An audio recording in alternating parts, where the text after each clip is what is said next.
Praise the Lord. தேவனுக்கு மகிமை உண்டாவதாக. ஆண்டவர் இரட்சகருமாய் இருக்கிற இயேசு கிறிஸ்துவின் நாமத்தினாலே உங்கள் யாவரையும் இந்த கால வேளையில் வாழ்த்துகிறேன். இந்த நாளுக்கான தேவனுடைய வார்த்தை கொலோசியர் 3வது அதிகாரம் 15வது வசனம்.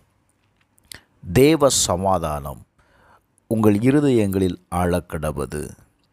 இதற்கென்றே நீங்கள் ஒரே சரீரமாக அழைக்கப்பட்டீர்கள். நன்றி அறிதல் உள்ளவர்களாயிருங்கள்.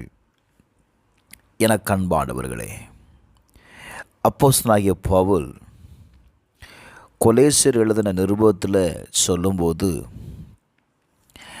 நீங்கள் நன்றி அறிதல் உள்ளவர்களுமாயிருங்கள், இதற்காகவே நீங்கள் அழைக்கப்பட்டீர்கள்.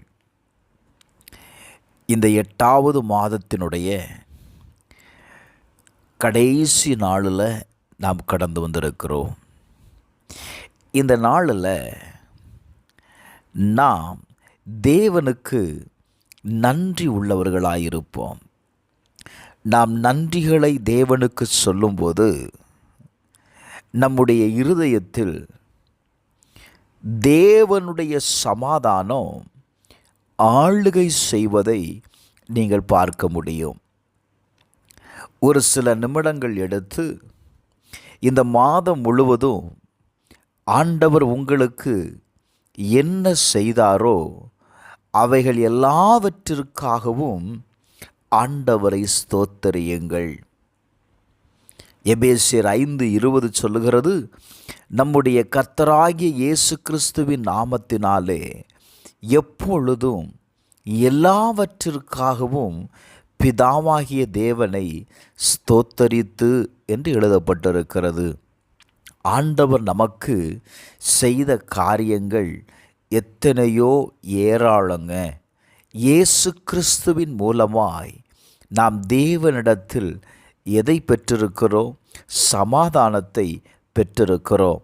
நாம் அதை அறிந்தவர்களாய் தேவனை மகிமைப்படுத்தாமலும் நாம் ஸ்தோத்தரியாமலும் இருந்தால், வேதம் சொல்லுகிறது, தங்கள் சிந்தனைகளினாலே வீணரானார்கள், உணர்வில்லாத அவருடைய இருதயம் இருள் அடைந்தது என்று எழுதப்பட்டிருக்கிறது. ஆகவே இந்த கால வேளையில் நாம் தேவனுக்கு நன்றி உள்ளவர்களாயிருப்போம்.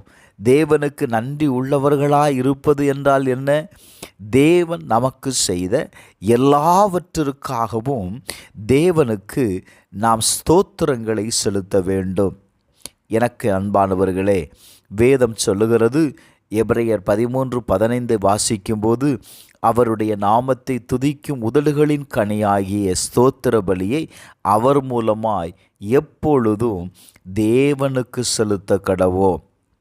நாம் அவருக்கு நாம் ஸ்தோத்திர பலிகளை செலுத்தும் பொழுது, க்ளோரி டு காட், நம்முடைய இருதயத்தில் என்ன உண்டாகும் பார்த்தீங்க அப்படின்னா, ஒரு தேவ சமாதானம் நமக்கு உண்டாகுங்க. கர்த்தர் நம்மை ஆசீர்வதிப்பதை பார்க்க முடியும். சங்கீதம் 116:17 வாசிக்கும்போது அவன் சொல்லுகிறான், நான் உமக்கு ஸ்தோத்திர பலியை செலுத்தி கர்த்தருடைய நாமத்தை நான் என்ன செய்வேன்? தொழுது கொள்ளுவேன். வேதத்தை கவனித்து பார்க்கும்போது 10 பேரை கர்த்தர் சுகமாக்கினார்.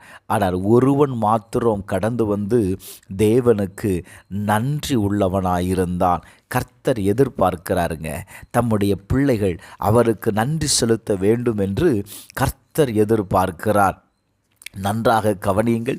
லூக்கா எழுதின சுவிசேஷம் 17வது அதிகாரம் 15வது வசனத்தை நீங்கள் கவனித்து பாருங்கள்.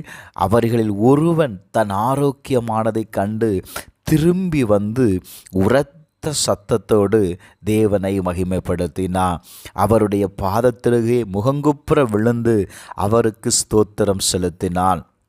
அப்பொழுது இயேசு, சுத்தமானவர்கள் 10 பேர் அல்லவா, மற்ற 9 பேர் எங்கே? தேவனை மகிமைப்படுத்துவதற்கு இந்த அந்நியனே ஒழிய மற்ற ஒருவனும் திரும்பி வர காணுமே என்று சொல்லி அவனை நோக்கி, நீ எழுந்து போ, உன் விசுவாசம் உன்னை இரட்சித்தது என்றார். Glory to God. நன்றாக கவனியுங்கள். அப்போ ஆண்டவர் எதை எதிர்பார்க்கிறார்? தம்முடைய பிள்ளைகள் பெற்ற ஆசீர்வாதத்திற்கு, தம்முடைய பிள்ளைகள் பெற்ற நன்மைகளுக்கு அவர்கள் தேவனுக்கு நன்றி செலுத்த வேண்டும், தேவனை மகிமைப்படுத்த வேண்டும் என்று எதிர்பார்க்கிறார். இந்த கால வேளையில் அப்படி செய்யும் பொழுது நான் மறுபடியும் சொல்லுகிறேன், ஒரு தேவ பலன், தேவ சமாதானம் உங்களை ஆளுகை செய்வதை நீங்கள் காண்பீர்கள். செபிப்போமா? எங்கள் அன்புள்ள பரலோக பிதாவே, இந்த கால வேளையில் நாங்கள் நன்றி அறிதல் உள்ளவர்களாய் இருக்க எங்களுக்கு உதவி செய்யும். நீர் எங்களுக்கு பாராட்டின எல்லா இரக்கத்திற்கும், எல்லா தயவிற்கும் நாங்கள் நன்றின்னு சொல்லுதோம்ப்பா. இருதயத்தின் ஆழத்திலிருந்து சொல்லுகிறோம். அவைகளை ஏற்றுக்கொள்வீராக, அவைகளை அங்கீகரித்து நீர் எங்கள் ஒவ்வொருவரையும் பலப்படுத்தும்படி ஜெபிக்கிறேன். இயேசுவின் நாமத்தில் ஜெபிக்கிறேன் நல்ல பிதாவே, ஆமென்.